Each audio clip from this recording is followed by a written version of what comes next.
She loved her one good daughter, as she would say, her mom and dad, her brothers with a special spot for Tito.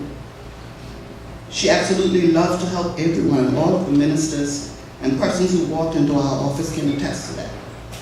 And it was so important that the leader of the opposition be included, because yes, many times I chased him from my office. She loved to travel. She loved her chips. She loved her sodas. And yes, Dr. Brathwaite, chocolate was getting there in a short time. She loved adding the weirdest things to her job description. When she wanted to boss me around, she would say it's in her job description. I said to you that she loved to travel, and she became my favorite travel buddy, but she was so afraid to fly. And worse, she was afraid of boats. On our long flights to England, she would say, I already took my Exception PM premium, and I will see you in the morning. On one trip last year, we took a train, and she later told me that she took Excedrin PM for that too. Worse than boats, worse than planes and trains, she fared small boats. The ministers can recall her crawling on the floor of the ferry to Sorky to get to the other side of the boat in another seat. But nothing compared to the night I decided to come out of North Kickers on a small boat. Joy, Kyle, Officer John Sutton, and Tosie. She was sure that I was trying to kill Jane and Eric, one good daughter, and that she would die. So she proposed to Tosie, because she said she could not die unmarried. Well, no ceremony took place, but tight hand-holding, and the divorce was swift when she saw the lights and docks and boating. The next morning she said, boss lady, I got your back, but never again, and so it was. However, we traveled to St. Martin the end of October, and I had a good laugh at her expense. Our flight was not until 3 p.m. that afternoon, and somehow I convinced her to let's take a quick trip to Anguilla to show some love and support to my colleagues there. Of course, she asked how would we get there. You guessed, by boat. All evening she wanted to know how we get there, and eventually the size of the boat. There was no comfort for her until she saw the size of the boat herself, but as usual, excited when she gets to another country. She loved to have something on me. We shared a lot with each other, and when some things happened, I felt that I had to share it with her if she wasn't there. But on 2 occasions, I totally regretted it. One, the first occasion was a few months ago. I had an excruciating lower back pain and had to get a doctor's appointment. The doctor then recommended an MRI, and Joy reminded me all day of my MRI appointment, and then she heard nothing.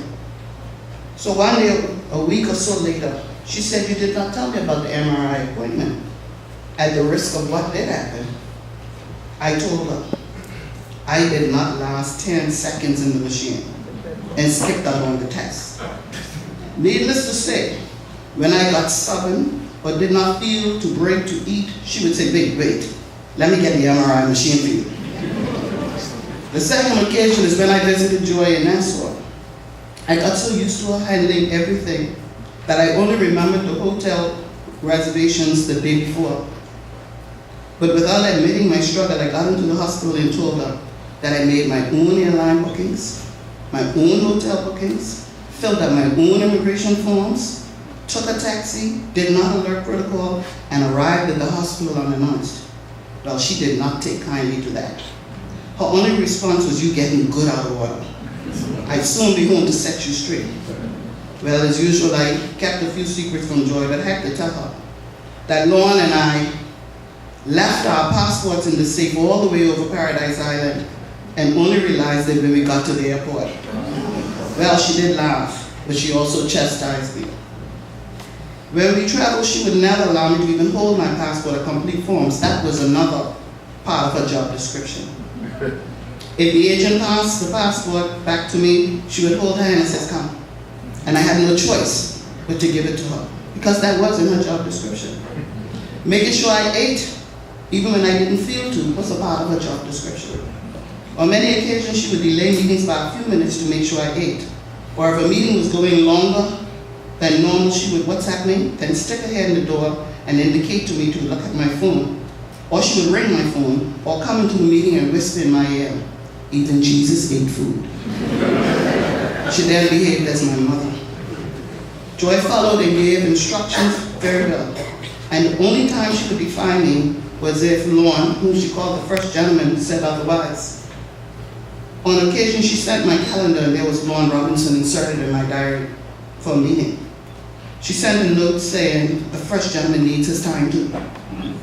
She did not fancy the name Tissa, but as much as she acted otherwise, she loved to hear Lorne call her Tissa. In fact, when she was away one time during treatment, she would ask me and say, I could do with some Lorne crackiness today. She knew he called her that because she did not like it, but she loved my family as much as she loved me. Today I can hear her in her loving and harsh way saying, come on boss, suck it up, pull yourself together. She had a special relationship with Tito, and when she would relate this closeness, I would always say, it's like Junior and I. And on occasions when my eyes may swell with tears, she would say, suck it up, and walk out of my office. Yes, she was strange like that. That is why I had to ensure that I suck it up today and pay tribute to my sidekick. In fact, I had many occasions to tell her to suck it up, especially when the top chore on her job description was needed to be performed, and that was defending me at all costs. When she got so angry as to what people would say from time to time, she would come to me to complain, and I would often talk her down and say, suck it up. In fact, sometimes when she gets so angry, she would say, pray for me, Premier, and start singing, Blessed Assurance, Jesus is mine. That was the one hymn that was a restraint. That hymn she loved, and almost, not always, but almost did the trick.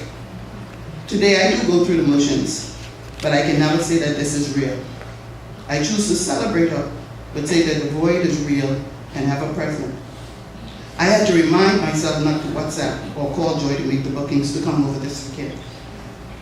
And whilst I know that this strong, beautiful fighter just needed her rest and is enjoying much deserved peace, I miss her. We had this way of frequently saying to each other, love you or miss you. And whoever said it first, the other would say, I love you, Maura, or I wish you, Maura. For the record, she created the word Maura. As I left her bedside in the morning, I traveled to the UK. She said, I will be here when you get back. And I say, in the name of Jesus. But then she said, be good, be safe. Don't touch nothing, meaning my passport, and come back how I send you. Joy did things her way. Joy exuded strength. Her sweet and thoughtful personality was straight through the air and barking instructions at me as a true boss lady. She lived life like a boss, ensuring she kept above her illness, enjoying her life, and especially being a mother and determined to live life and to do it all her way. We both took care of each other, and I am proud to have had Joy in my life. She will always be a blessing. But I say to you, there is no vacancy in my life for a personal assistant. But there exists a void for my right hand, my defender, my confidant, my sister, gone but never replaced or forgotten. The task today was never in my job description. But God was it all. Rest on Joy. I love you, and I miss you more.